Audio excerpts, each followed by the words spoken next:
आइए अपनी ईडीएम की सीरीज़ में एक नया ईडीएम जोड़ते हैं। ईडीएम बहुत ही कॉमन है, लेकिन मैंने जनरली जो बिगिनर्स हैं उनको इसको यूज़ करते नहीं देखा है। ईडीएम है टर्न अ ब्लाइंड आई। अब टर्न अ ब्लाइंड आई का लिटरल सेंस देखेंगे तो कुछ ऐसा लगता है जिस आंख से कोई नहीं देख पा रहा है उसको दूसरे की तरफ कर देना। लिटरल सेंस में अगर ईडीएम को समझेंगे तो ज़्यादा मीनिंग नहीं निकलता है, इसमें कोई आंख नहीं है, कोई अंधा नहीं है। यहाँ पे ईडीएम्स जनरली हम एक कॉन्टेक्स्ट में यूज़ करते हैं और उस कॉन्टेक्स्ट को समझना बहुत ज़रूरी है। तो लिटरल मीनिंग से जाएंगे तो ईडीएम का मतलब अधिकतर समझ में नहीं आएगा। तो आइए दो एग्जाम्पल्स देखते हैं और उनसे समझते हैं कि टर्न अ ब्लाइंड आई का क्या मतलब है और उसको आप कैसे इस्तेमाल कर सकते हैं। The teacher turned a blind eye to the students whispering in class. अब अगर आप गेस करने की कोशिश करें तो आप कुछ अंदाज़ा लगा सकते हैं कि क्या मतलब हो सकता है इस ईडीएम का। The teacher turned a blind I to the students whispering in class. Second sentence, management often turns a blind eye to minor rule violations to keep the morale high. मतलब turn a blind eye का simple मतलब है deliberately कह लें या knowingly कह लें, जानबूझ के, knowingly, deliberately ज़्यादा appropriate word है, deliberately to deliberately ignore something.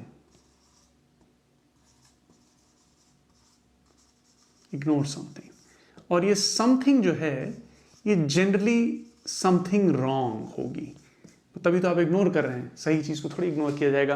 अब बच्चे क्लास में खुसुर फुसुर कर रहे हैं, विस्परिंग चल रही है, तो टीचर नज़रअंदाज कर, जानबूझ के नज़रअंदाज कर देना किसी चीज़ को, वो है turn a blind I.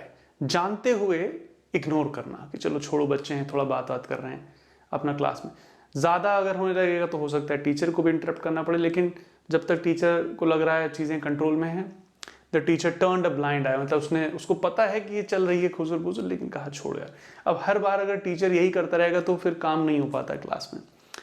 Management often turns a blind eye to minor rule violations, मतलब छोटे मोटे कहीं रूल वायलेशंस हो जाएं, अगर कोई 1-2 मिनट से लेट आ जाता है कहीं महीने भर में, तो इग्नोर कर देना चाहिए कभी कभार, जिससे जो एम्प्लॉयज़ हैं उनका मोटिवेशन ना गिरे, तो उनका मोराल ना डाउन हो जाए। इस वजह से छोटे मोटे माइनर रूल वायलेशंस, जो रूल कहीं वायलेट होते हैं, कहीं रूल टूट रहे हैं, मेजर नहीं माइनर, वहाँ पे मैनेजमेंट उनको इग्नोर कर सकता है। तो management often turns a blind eye मतलब कर देता है ऐसा।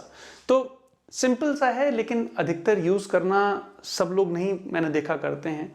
आप इस्तेमाल करें, बहुत ही सिंपल है, बहुत ही ईजी है। जानबूझ के किसी चीज़ को नज़रअंदाज कर देना, इग्नोर कर देना, जानते हुए कि कुछ गड़बड़ हो रही है। अधिकतर ये गड़बड़ माइनर सी होती है, लेकिन ज़रूरी नहीं है कि इसको आप माइनर कॉन्टेक्स्ट में ही इस्तेमाल करें। कई बार हो सकता है कोई बच्चा है वो बहुत शैतान है, लेकिन माँ बाप उसकी सारी शैतानियाँ इग्नोर कर रहे हैं, so they might be turning their blind eye on everything that the child does. तो ये ज़रूरी नहीं है कि वो माइनर तरीके से, मैंने एग्जाम्पल्स ऐसे लिए हैं जहाँ पे कुछ माइनर चीज़ें हो रही हैं। So make sure that you use this idiom in your day-to-day life.